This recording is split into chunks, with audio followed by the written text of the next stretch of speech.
Hi, Clyde. I am up in Enoch.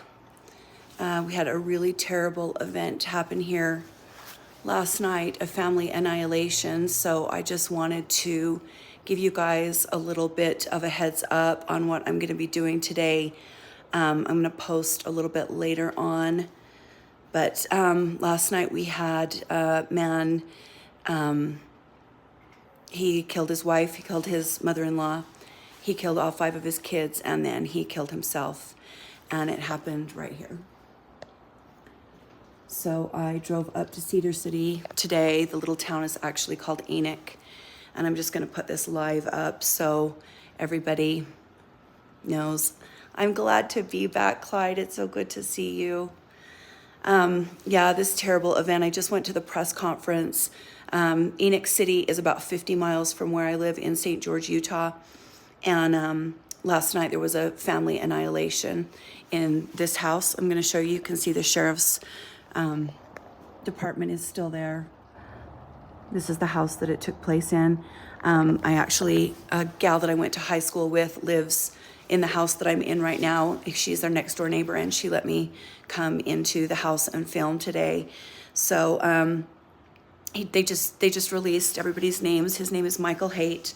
He was an insurance agent here in Cedar City, Utah, and his wife filed for divorce on the 21st of December and had been staying with her mom.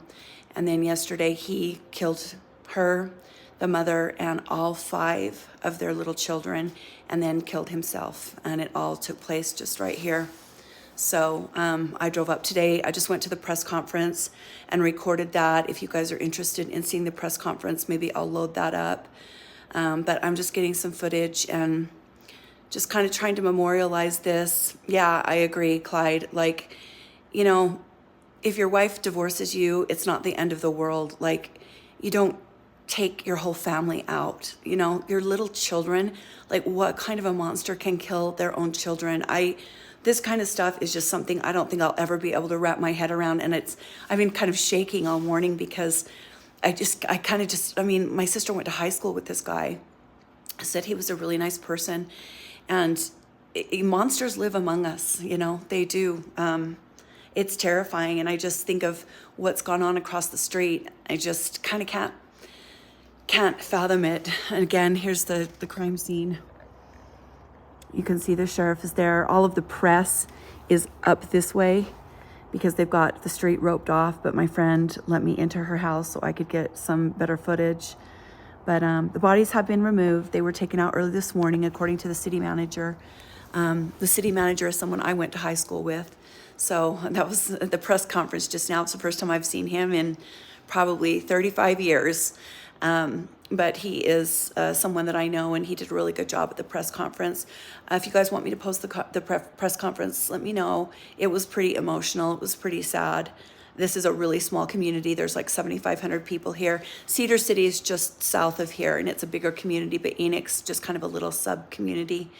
But anyway, I'll put this live up and kind of memorialize this, and then I'm going to get my footage, and I'll head home, and I'll cover this as quick as I can get enough information to put a story together. But the reason that I think it's so important to talk about these stories is just the mental health aspect of this, you know. I know, Amber, I'm just literally, they did a really good job at the press conference, just so you know, Amber. Rob Dotson did a really good job. It was very emotional. It was very sad. Yes, okay, Clyde, I'll put the press conference up. They did a really good job. They gave just as much information as they were prepared to give, and when they didn't want to give any more, they very clearly just shut it down and said, we're not answering any more questions, and they were very professional, and I just kind of can't believe this. My friend, like I said, was very generous and let me in her house. She's not even home. She like left me a key and let me get in here so I could get some footage, and I know it's a fine line to walk, like, oh, you want to be there and you want to get this footage and something horrible has happened. Absolutely, I do, because my channel and our community, we talk about how to prevent these kinds of things. We talk about there's nothing any of us can do now for this family. You know, they're gone. But we can do something in the future. We can do something to help people in the future that are struggling. like this. And that is why I cover these stories. Yes, it's morbid. I get that. And yes, it's a fine line to walk, but they have released all of their names now, so it's public information, and I feel a little bit better about doing this. But we have just got to do better finding help for people that are in crisis, because these little kids certainly, no one deserved this, but the little kids is it's something I just can't wrap my mind around.